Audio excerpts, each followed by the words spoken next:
तो मैं ही रिवीजन कराता हूँ आज कि क्या कराना है मुझे।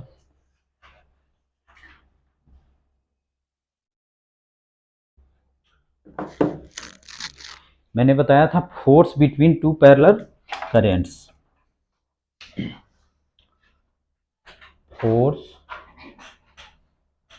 बिटवीन टू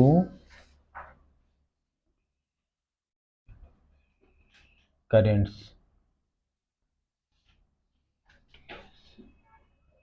जैसे ऐसे हैं, इसमें करंट मान लो कि I1 है, इसमें करंट I2 है, और दोनों के बीच का सेपरेशन D है, तो इसके बीच में क्या होगा, अट्रैक्शन होगा या रिपल्सन होगा? दोनों करंट का डायरेक्शन सेम है तो अट्रैक्शन होगा। तो इस पे फोर्स अगर F ऐसे लगेगा तो इस पे फोर्स F ऐसे लगेगा, ठीक है। और उसका मैग्नीट्यूड कितना होगा, mu not I1 I2 2πD into L length पे, ठीक है। और एक फोर्स पर यूनिट लेंथ हमने लिखाया था F upon L equal to mu not I1 I2 2πD। और करंट का डायरेक्शन अगर अपोजिट हो तो दोनों के बीच में क्या होगा, रिपल्सन होगा, और उसका मैग्नीट्यूड भी इतना ही होगा। यही हमने कराया था, ठीक है।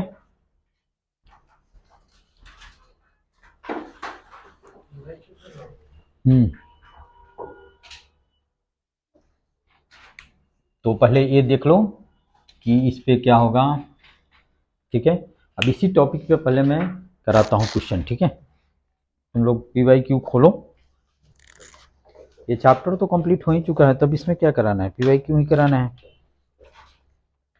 क्वेश्चन नंबर देखो, क्वेश्चन नंबर देखो 41। क्वेश्चन नंबर देखो 41। क्यों क्यों ले रहे हो इसका? चलो पहले क्वेश्चन नंबर 41 देखो। अच्छा ये बताओ, लॉन्ग वायर के चलते मैग्नेटिक फील्ड कितना होता है D डिस्टेंस पे?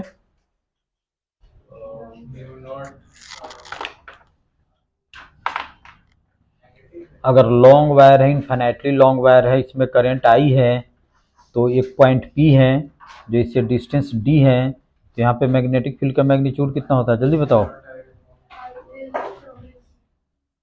2πD ये होता है, ठीक है। और B क्या होता है, वेक्टर क्वांटिटी होता है, तो इसको हम ऐड कैसे करेंगे, वेक्टोरियली, ठीक है। तो 41 क्वेश्चन देख लिए।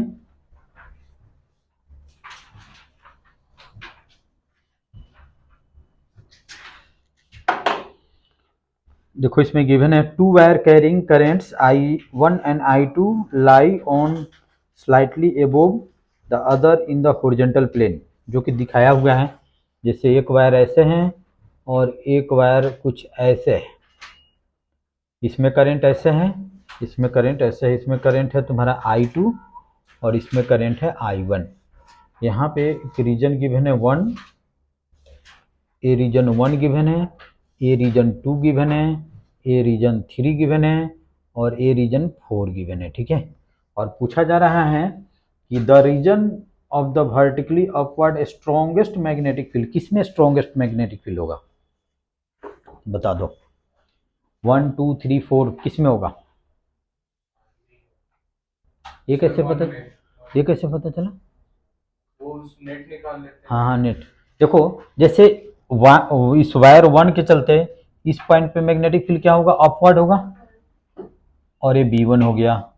और इस 2 के चलते यहाँ पे मैग्नेटिक फील्ड कितना हो जाएगा, डाउनवर्ड हो जाएगा, वो B2 हो जाएगा। इसमें अगर किसी को डाउट्स हो तो कुछ पूछो। IL क्रॉस R करते हैं, तो यहाँ पे IL या IJ करके तुम निकाल लो, IL और क्रॉस R अपवर्ड, इसमें तो ऐसे कर नहीं सकते हैं, तो IL क्रॉस R डाउनवर्ड हो जाएगा। इसे कन्फर्म क्लियर हो या XY करके हम बताएं, क्लियर है? अच्छा इस रीजन में देखो, इसके चलते तो अपवर्ड ही होगा B1, और इसके चलते भी क्या होगा, अपवर्ड ही होगा B2, देख लो आउटवर्ड, और इसके चलते भी आउटवर्ड, ठीक है। तो जैसे मैग्नेटिक फील्ड का डायरेक्शन हम कैसे निकालते हैं, बायोट सब आटला से, dv इक्वल टू कितना होता है, म्यू नॉट अपॉन में 4 pi I D L cross R upon में आर क्यूब। हमने क्या बताया था कि जब दोनों वेक्टर, इसमें आई डी एल तुम्हारा ऐसे है और आर ऐसे है, दोनों कॉपी के प्लेन में है तो कर्ल यूज करेंगे, और नहीं तो तुमको ये दिक्कत है तो एक्स वाई यहाँ पे ड्रॉ कर लो, एक्स यहाँ पे कर लो वाई, ठीक है। इसके फर्स्ट क्या करते हैं, आई का डायरेक्शन कैसे है, एक्स के डायरेक्शन में, और आर का डायरेक्शन कैसे है, जे के डायरेक्शन में, तो आई क्रॉस जे कितना हो जाएगा, के हो जाएगा, जो कि हमने डॉट लगाया हुआ है, के का मतलब ऐसे। और इसके लिए निकाल दो, इसमें आई का डायरेक्शन कैसे हो जाएगा, जे, और डी आर का डायरेक्शन कैसे हो जाएगा, तो जे क्रॉस आई कितना हो जाएगा, माइनस के, तो क्रॉस किया। सिमिलरली यहाँ पे, अच्छा इस रीजन में देखो, इस रीजन में इसके चलते तो B1 क्या हो जाएगा, B2 तुम्हारा ऐसे हो जाएगा, है ना, और इस रीजन में ये B1 तुम्हारा ऐसे हो जाएगा, करके देख लो,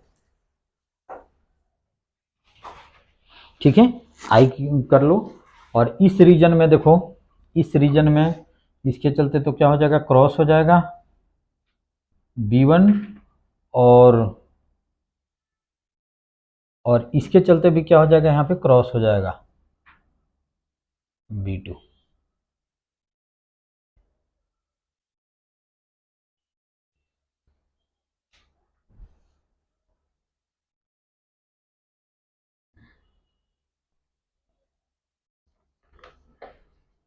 इसमें अगर किसी को डाउट्स हो तो पूछो,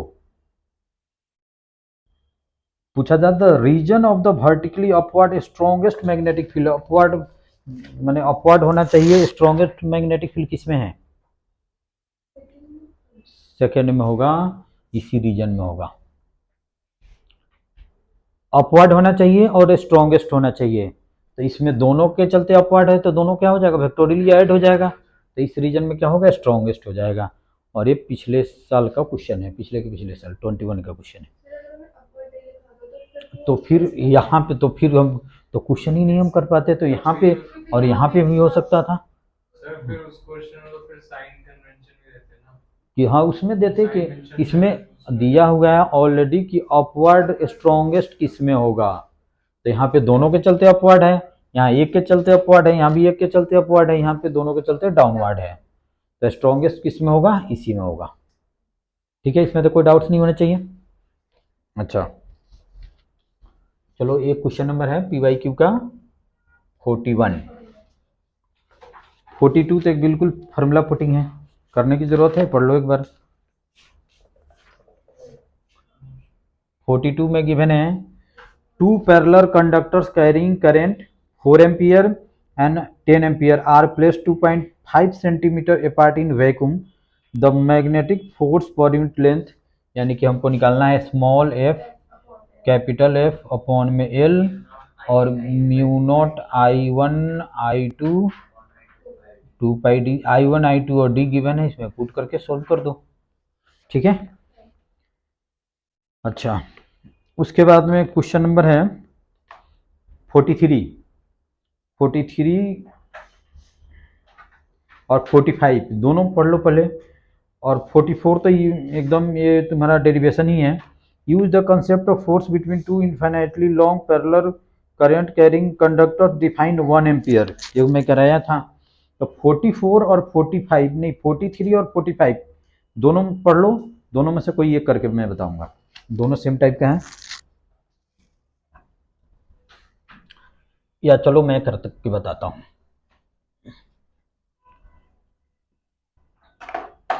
सुनो, जैसे एक लॉन्ग वायर है, इनफाइनाइटली लॉन्ग का मतलब इनफाइनाइटली लॉन्ग वायर है, ठीक है, इसमें करंट मान लो कि I1 है, और इसी के प्लेन में एक क्या है, स्क्वायर लूप है, इसमें करंट कैसे ले जल्दी बता दो, क्लॉकवाइज या एंटी क्लॉकवाइज, क्लॉकवाइज, तो चलो ऐसे ले लिया हमने,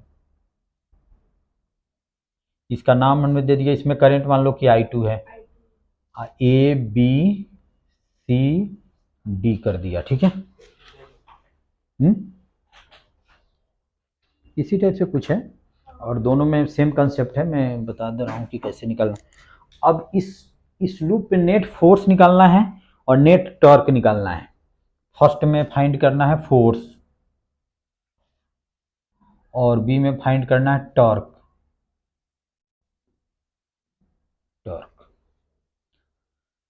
तो देखो, इसके बीच में फोर्स होगा और इसके बीच में इसके बीच में फोर्स होगा। तो इसके बीच में क्या होगा, अट्रैक्टिव या रिपल्सिव? तो इस पे फोर्स मान लो कि F1 लगता है और ये डिस्टेंस मान लो कि D है और इसका लेंथ मान लो कि L है, ठीक है। और इसके बीच में क्या लगेगा, रिपल्सिव फोर्स लगेगा। तो इस पे मान लो कि F2 ले लेते हैं। सेम डिस्टेंस, अच्छा चलो। वो D और L सेम है, D और L सेम है। इसमें क्वेश्चन में गिवन है। अच्छा चलो, इसको मैं क्या ले लूँ, L ले लूँ? ले लो, कोई बात नहीं, ठीक है, इसमें तो कोई डाउट नहीं है। दो पैरेलल के बीच में देखते हैं, इस पे भी फोर्स लगेगा, लेकिन दोनों का मैग्नीट्यूड इक्वल और अपोजिट होगा, इसलिए नेट फोर्स कितना हो जाएगा, कैंसिल आउट हो जाएगा। परपेंडिकुलर पे हम फोर्स कंसीडर नहीं करेंगे, इस पे और इस पे फोर्स इक्वल अपोजिट होगा, इसलिए कैंसिल आउट हो जाएगा। ये तो परपेंडिकुलर हुआ ना, कौन? BC और AD ये पैरेलल का वो I1 के। BC और AD ठीक है, इस वायर के परपेंडिकुलर है ना। तो मैं निकाल के बताऊंगा अभी कि कैसे निकालते हैं। पहले इस पे देखो, ठीक है। तो F1 कितना हो जाएगा, F1 बता दो कितना हो जाएगा, mu not I1 I2 upon में 2 पाई L इंटू L हो जाएगा। बता दो यस और नो। अच्छा, F2 कितना हो जाएगा, mu not I1 I2 2 pi into कितना हो जाएगा, 2L इंटू कितना हो जाएगा, L हो जाएगा। आफ्टर सोल्विंग इसको L कैंसिल कर दो, ये हो जाएगा mu not I1 I2 upon में 2 पाई हो जाएगा, और ये हो जाएगा mu not I1 I2 upon में कितना हो जाएगा, 4 पाई हो जाएगा। बता दो यस और नो। इसमें अगर कोई डाउट्स हो तो पूछो। कोई डाउट्स है तो कौन सा फोर्स ज़्यादा होगा बताओ, F1। तो इस पे नेट फोर्स कितना हो जाएगा, नेट फोर्स कितना हो जाएगा, F1 माइनस F2। ये तो तुम खुद कर दोगे, ठीक है। और इसका डायरेक्शन क्या होगा, towards long wire, towards long wire, ठीक है। इसमें तो कोई डाउट्स नहीं होना चाहिए। अच्छा, तो ये हो गया। जैसे अब तुम दोनों क्वेश्चन पढ़ लो, दोनों इसमें यही कहा गया है, 43 और 45। तो निकाल दोगे, वैल्यू दिया होगा तो पुट कर दोगे, हो जाएगा 43 और 45। या डाउट से जाएगा, हो जाएगा। सिंपलर है, सिंपल है। अच्छा, टॉर्क अभी मैं बता रहा हूँ, पहले फोर्स, नेट फोर्स समझ गए। अच्छा,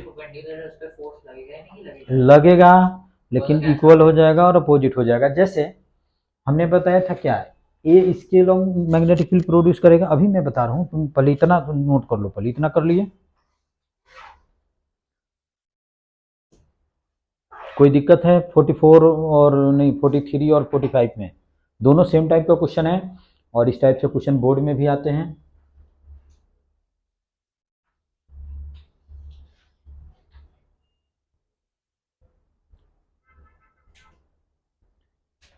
इसका जो डेरिवेशन कराया था वो तो याद होगा, हमने क्या कराया था, इसके चलते यहाँ पे मैग्नेटिक फील्ड फाइंड किया था और वो मैग्नेटिक फील्ड उस पर फोर्स लगा रहा था, वो मैं किया था।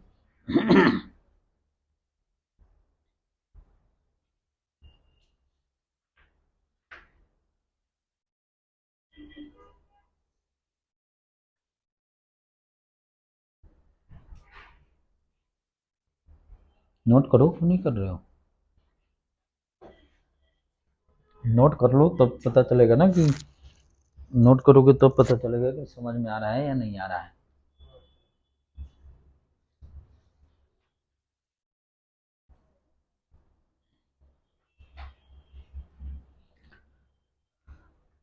परपेंडिकुलर पे बता दूं, ये नोट कर लिए इतना।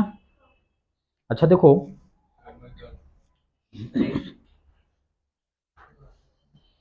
ये समझ लो कि परपेंडिकुलर जो है, इस वायर के परपेंडिकुलर जो है उस पर फोर्स क्या लगेगा, इक्वल लगेगा, अपोजिट लगेगा, इसलिए वो कैंसिल आउट हो जाएगा। ठीक है, इसलिए इस वायर के जो पैरेलल है उस पर हम फोर्स देखेंगे। और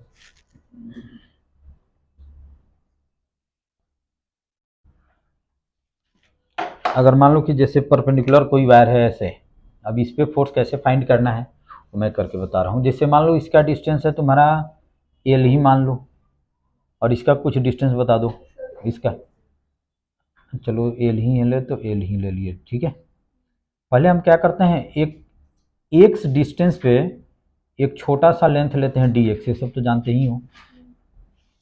और यहाँ पे मैग्नेटिक फील्ड कितना होगा ड्यू टू लॉन्ग वायर, तो म्यू नॉट आई अपॉन में 2 पाई एक्स। ठीक है, और इसका डायरेक्शन क्या होगा, into the plane of paper होगा, देखो होगा। अब इस dx लेंथ पे फोर्स हम कैसे करेंगे, क्योंकि सभी पॉइंट पे मैग्नेटिक फील्ड क्या होगा, वेरी करेगा, तो वेरिएबल को क्या करते हैं, इंटीग्रेशन ही करते हैं। तो डी एफ इक्वल टू हम क्या लिख देंगे, आई डी एल के जगह पे डी एक्स क्रॉस बी कर देंगे, तो डी एफ इक्वल टू हो जाएगा आई, जैसे इसमें मान लो कि करंट आई वन है तो आई वन लिख दिया, इसमें करंट मान लो कि आई टू है तो क्या लिख देंगे, आई टू डी एक्स, और बी के जगह पे लिख देंगे म्यू वन आई वन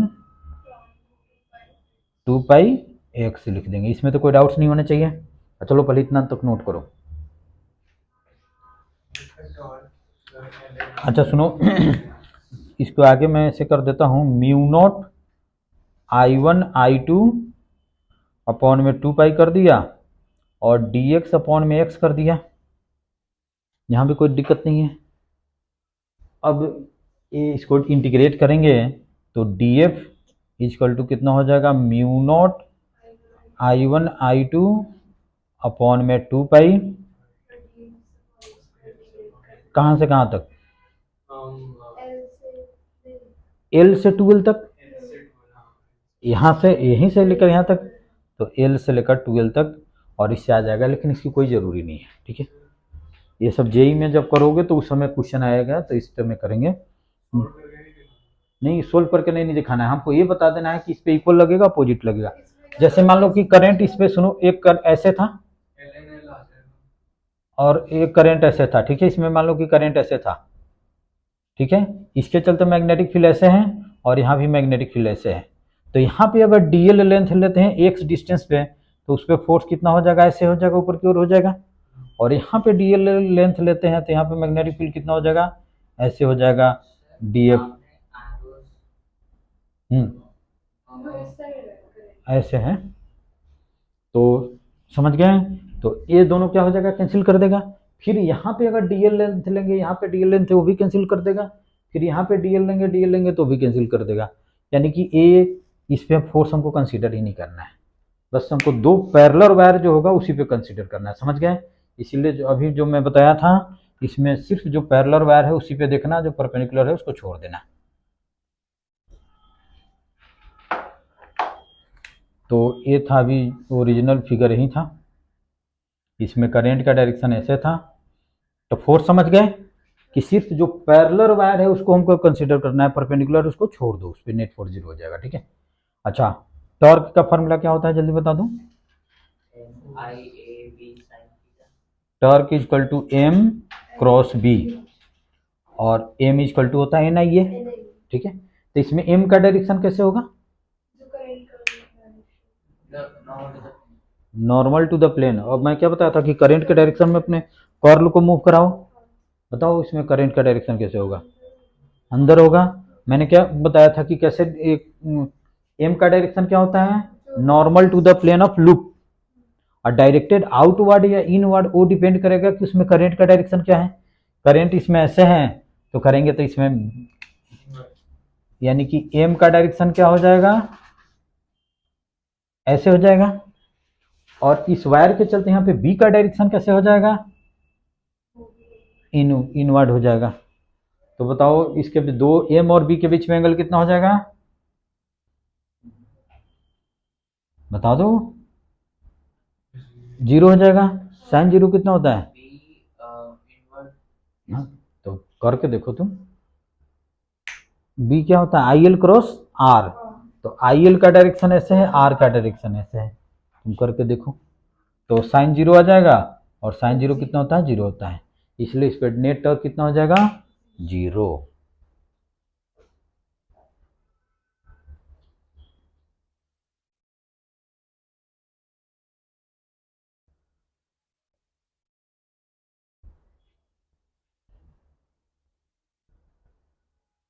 तो ये हो गया 43 और 45।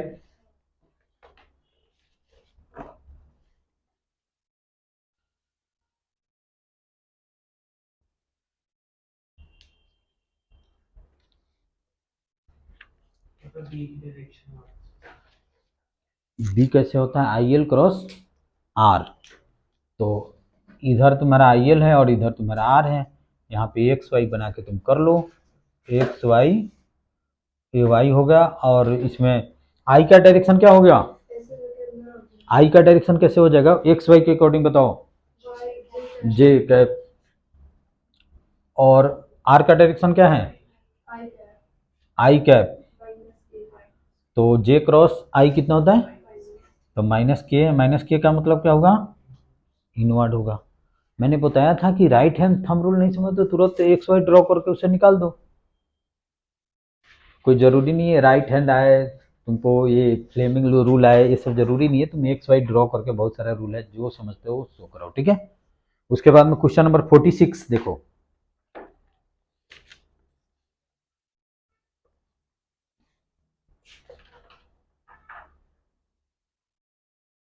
फोर्टी वन 42 हो गया, 43 44 45 46।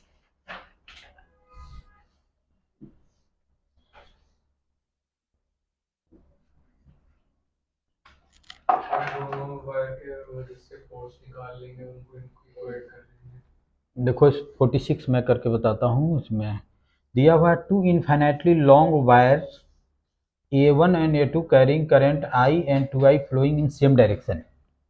जैसे इसमें है A1 है, ये तुम्हारा करंट है A2 है, और सेम डायरेक्शन में करंट फ्लो हो रहा है, ठीक है, I और 2I, ठीक है, are kept at a distance D, दोनों के बीच का डिस्टेंस है D।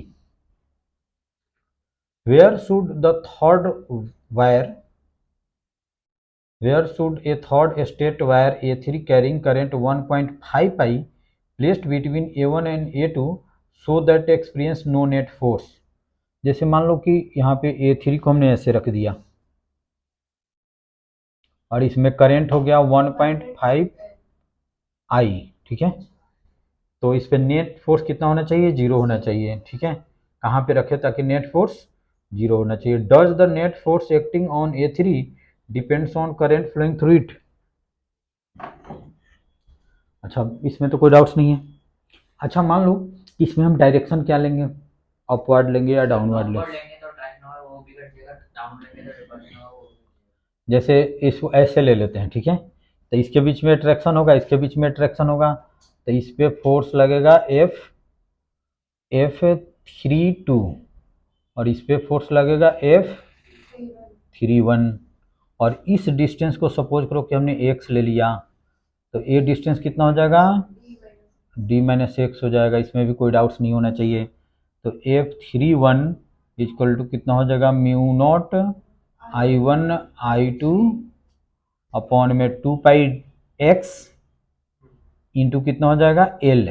L लेंथ पे फाइंड करते हैं, तो आप लिख दो म्यू1 I1 कितना है? I है, और ये कितना है? 1.5 पाई है, और ये L ही लिख दो, और ये 2 पाई x लिख दो, ठीक है। और F31 है, ठीक। इसी तरह से F32 लिखना है, तो इसको लिख दो म्यू नॉट 1.5 लिख दो, डायरेक्ट आई लिख 1.5 पाई 2i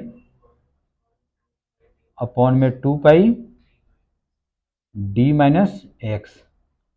ये दोनों फोर्स इक्विलिब्रियम के लिए, इस दोनों फोर्स का मैग्नीट्यूड क्या होना चाहिए? इक्वल होना चाहिए। फॉर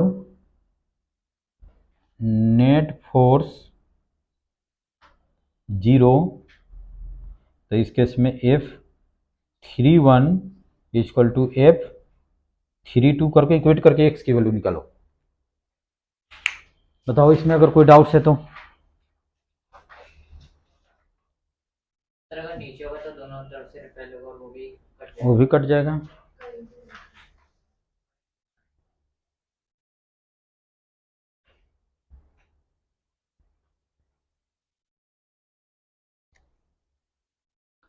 तो इसके डायरेक्शन पे डिपेंड करेगा कि डायरेक्शन उस साइड रखे या इस साइड। एल के टर्म्स में आएगा। एल एल तो कैंसिल आउट हो जाएगा। आपने F32 में एल एल यहाँ भी एल होगा, दोनों पे हमने एल लेंथ पे ही लिया।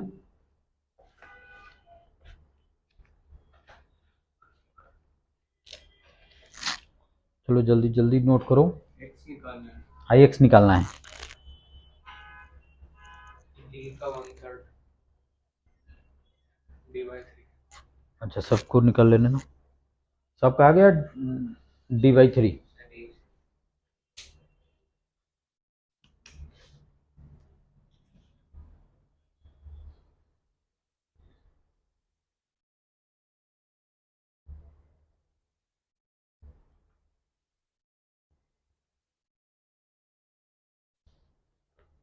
इसी को इक्वेट करके और फाइंड कर देना है।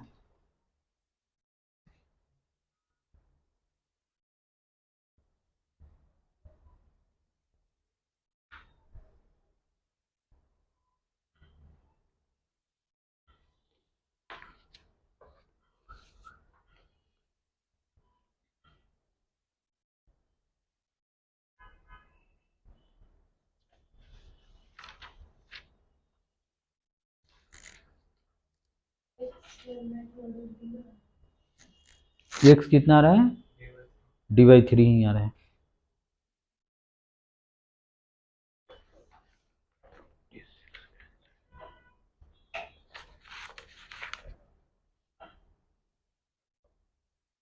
आंसर भी d/3 ही है, ठीक है। अब चलो क्वेश्चन नंबर देखो तुम। अच्छा जो कर लियो 47 देख लो, वो भी इजी है, वो डेरिवेशन ही है। हाँ इसमें नेट फोर्स जो सेकंड पार्ट है does it depend on the current flow. किस डायरेक्शन में करंट फ्लो कर रहा है उस पर डिपेंड करेगा, चाहे ऊपर करे या नीचे करे। ऊपर भी करेगा तो भी इस केस में दोनों अट्रैक्ट करेगा, अगर नीचे भी करेगा तो दोनों क्या करेगा, रिपेल करेगा।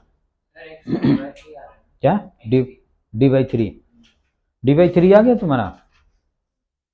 अच्छा चलो ठीक है। 47 देखो, क्वेश्चन नंबर देखो 47।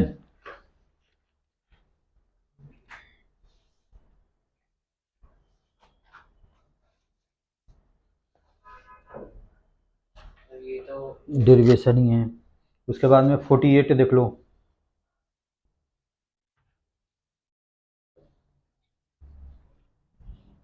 फोर्टी एट का ये और बी पार्ट, ये भी डेरिवेशन ही है, उसमें भी कुछ नहीं है। 47 से जाना 47 तो डेरिवेशन ही है, इसमें दिया हुआ two long straight parallel conductors carry steady current I1 और I2 respectively by a distance d. If the current are flowing in same direction, so how the magnetic field set up in one produce a attractive force on other। मैं कराया था, एक के चलते जो magnetic field दूसरा करता था, ये मैं कराया हूँ, डेरिवेशन में देखना, ठीक है। उसके बाद में बी पार्ट देख लो। बस वो अट्रैक्टिव फोर्स का वो निकालना है। हाँ एक ही दिखा देना कि वो अट्रैक्ट करेगा, और वो कैसे है तो देखो, ये तो मैं डेरिवेशन में कराया था, फिर भी मैं हिंट दे रहा हूँ। जैसे एक वायर यहाँ पे है, एक वायर यहाँ पे है, इसमें करंट मान लो कि I1 है और इसमें करंट मान लो कि I2 है, तो इसके चलते मैग्नेटिक फील्ड यहाँ पे क्या होगा, B1 ऐसे होगा। देखो magnetic field due to conductor 1 along conductor 2 ऐसे हो जाएगा। इस पे फोर्स लिखेंगे तो IL क्रॉस B, इस पे फोर्स कैसे लगेगा, ऐसे लगेगा, ठीक है। 47 ही बता रहा हूँ मैं। उसके बाद में 48 देखो, 48 देख लो, वो भी डेरिवेशन ही है। एक 49 में करके बताऊंगा अभी।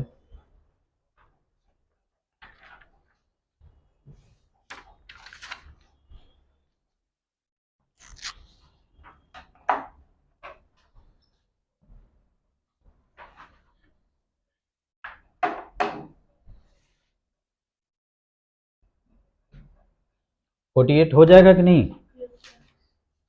49 देखो, 49 करके मैं बताता हूँ।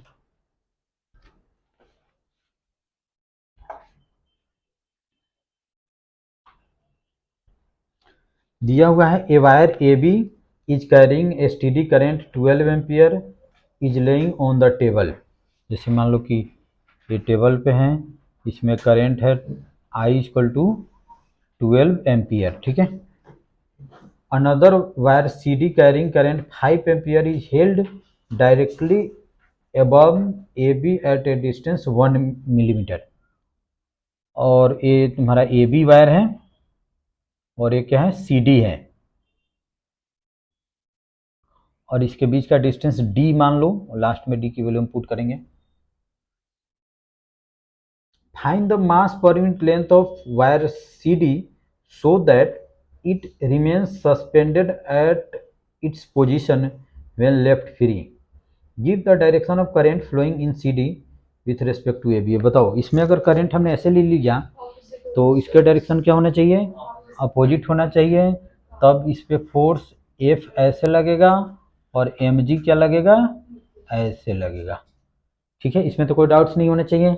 और F, इसको FB कर दिया तो FB इक्वल टू कितना हो जाएगा, म्यू नॉट, इसमें करंट I1 लिख देते हैं, इसमें करंट I2 लिख देते हैं, I1 I2 2 pi D into कितना हो जाएगा, L हो जाएगा। बताओ अगर इसमें कोई डाउट्स है तो। और इन इक्विलिब्रियम कितना हो जाएगा, F B equal to M G हो जाएगा।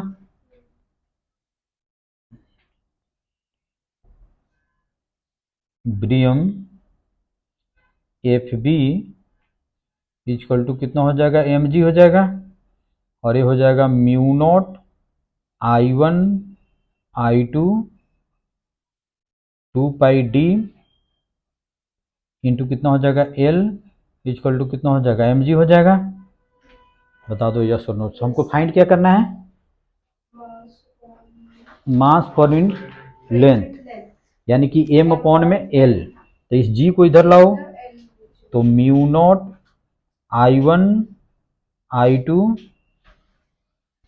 अपॉन में कितना हो जाएगा, 2 पाई डी इंटू जी कर देते हैं और इधर कर देंगे कितना, m बाई एल। अब सारी वैल्यू गिवन है, I1 I2 डी भी गिवन है, जी जानते ही वो पुट करके इसमें फाइंड कर लो, ठीक है।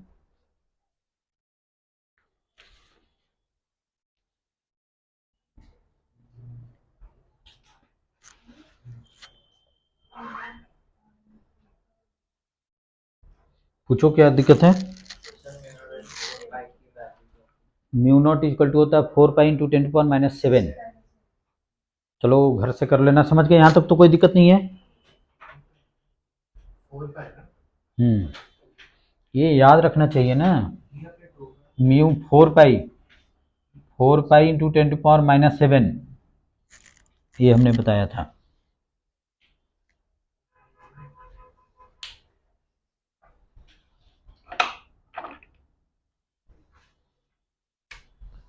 इसकी वैल्यू इतना होता है 4 पाई इंटू 10⁻⁷।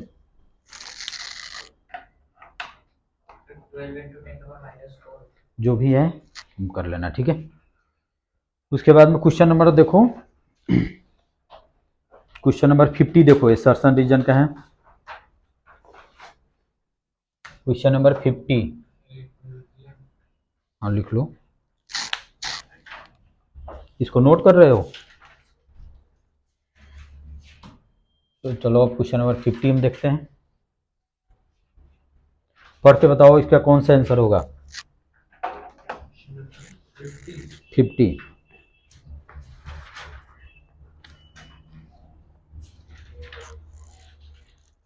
ये सभी नोट कर लिए, बी ऑप्शन। बताओ सभी बताओ, सबका बी है या बी ऑप्शन है। अच्छा हम भी देख लेते हैं। दिया हुआ है when the radius of a current carrying loop is doubled it's magnetic field becomes 4 times. ये सही है या गलत है? सही है सर। सही है, ठीक है। दिया हुआ है magnetic moment of a current carrying loop is directly proportional to area of loop. ये सही है या गलत है? सही है। तो इस समय फर्स्ट में गिवन है बोथ ए और R are true, R is correct explanation of A. B में गिवन है both A and R are true but R is not correct explanation of A true B false R false. ये दोनों तो गलत है, या तो ए आंसर होगा या बी आंसर होगा। बताओ बी। ए क्यों नहीं? क्योंकि रेडियस की बात करिए तो रेडियस के स्क्वायर से डिपेंडेंट है। हाँ एरिया तो डायरेक्टली प्रोपोर्शनल टू एरिया हमने तो मैग्नेटिक मोमेंट का लिखाया था क्या, आई ए होता है। पता है तो, हाँ। लेकिन यहाँ पे रेडियस अगर मान लो कि रेक्टेंगुलर होता तो क्या होता उसका, रेक्टेंगुलर होता तो फिर क्या होता, एल इंटू बी होता है। एल इंटू बी होता है। तो डायरेक्टली प्रोपोर्शनल टू तो एरिया है, ये है, तो ये भी करेक्ट है। सर, वो और सुनो, डायरेक्टली प्रोपोर्शनल टू एरिया है तो उसमें रेडियस का स्क्वायर है।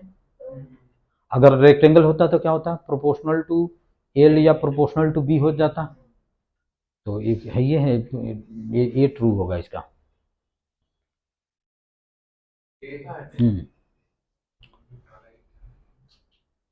करेक्ट एक्सप्लेनेशन देता है क्योंकि magnetic moment is directly proportional to A है। अगर रेडियस को हमने डबल कर दिया, तो एरिया कितना हो जाएगा, 4 टाइम्स हो जाएगा। तो मैग्नेटिक मोमेंट भी कितना हो जाएगा, 4 टाइम्स हो जाएगा। अगर मान लो कि कोई रेक्टेंगल है, उसके सभी साइड को हमने डबल कर दिया तो कितना हो जाएगा, वो भी 4 टाइम्स हो जाएगा। तो एरिया के प्रोपोर्शनल टू है, ट्रू है।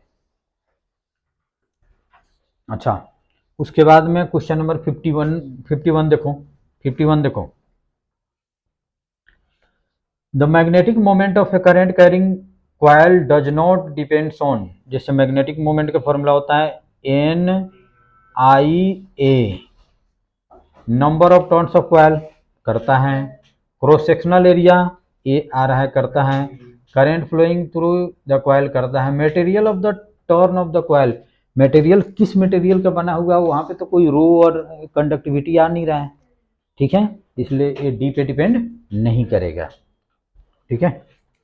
अच्छा, उसके बाद में 52 देख लो, question number 52।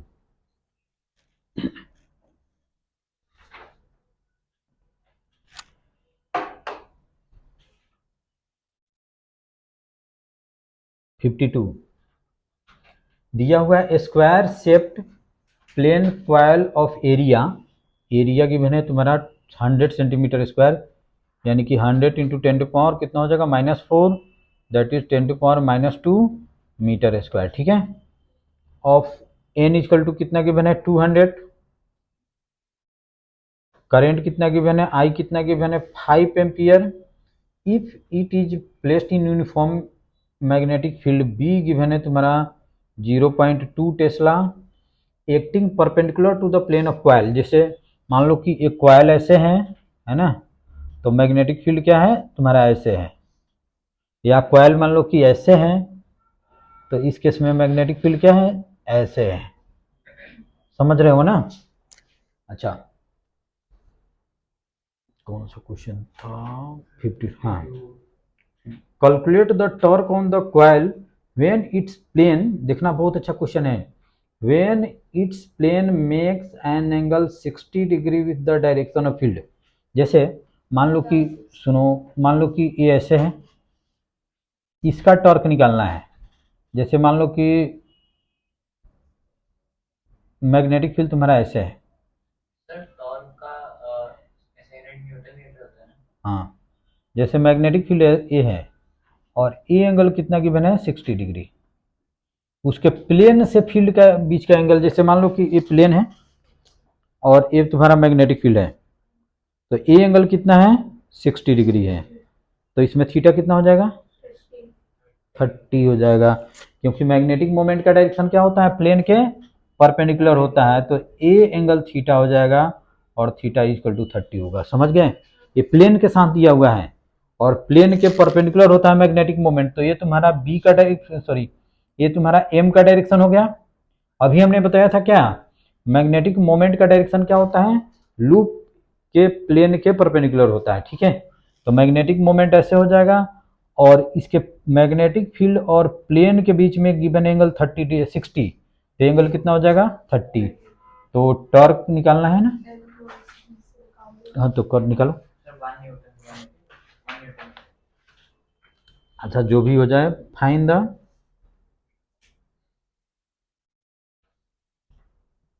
Calculate the torque. तो टॉर्क हो जाएगा N I A B sine theta, और सब कुछ गिवन इसमें पुट करके फाइंड कर दो। उसके बाद में क्वेश्चन नंबर 53 तुम लोग पढ़ो तो एक बार।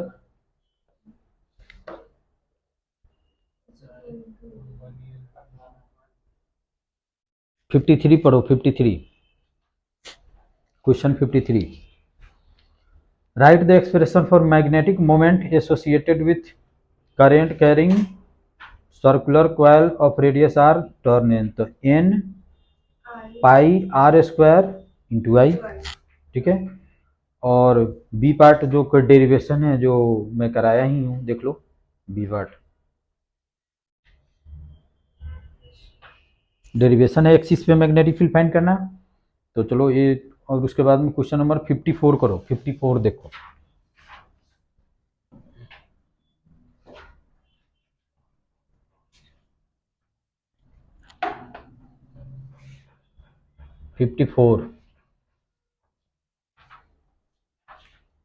दिया हुआ है ए क्लोजली बाउंड सोलेनॉइड 2000 टर्न, यानी कि एन इक्वल टू कितना के बने हैं 2000। क्रॉस सेक्शनल एरिया ए की बने 1.6 into 10⁻⁻4 metre square. Carrying current I की बने 4 एम्पियर, ठीक है। Suspended through it centre following it the turn in horizontal plane, ठीक है। The magnetic moment associated with solenoid, first में निकालना है magnetic moment N I A. Magnetic moment इतना ही होता है, एन आई ए, सब कुछ गिवन है, निकाल दो। सेकंड में फाइंड करना है torque on the solenoid if horizontal magnetic field of magnetic field इसमें गिवन है 7.5 into -2 tesla, set at angle 30 degree with the axis of solenoid. देखो सोलेनॉइड कुछ ऐसे हैं, है ना, जैसे सोलेनॉइड ऐसे हैं। तो इसमें मान लो कि करंट का डायरेक्शन तुम्हारा ऐसे है, ऐसे हैं। तो मैग्नेटिक मोमेंट का डायरेक्शन क्या हो जाएगा, कुछ ऐसे हो जाएगा। एम का डायरेक्शन कुछ ऐसे हो जाएगा, है ना, एक्सिस के लॉन्ग हो जाएगा। और मैग्नेटिक फील्ड कुछ ऐसे गिवन है बी, और ए एंगल गिवन है 30। तो कर दो, टॉर्क कितना हो जाएगा एम बी साइन 30। अब वैल्यू सभी पुट करो। उसके बाद में 55 क्वेश्चन नंबर देखो 55।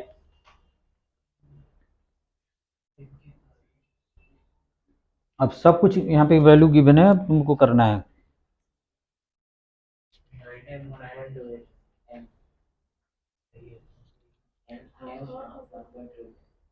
टॉर्क 448। अच्छा जो भी आए अब कर लेना है, कंसेप्ट समझ गए ना। अब न्यूमेरिकल वैल्यू तुम लोग खुद पुट करना। 55 जल्दी से देखो क्या कहा जा रहा है।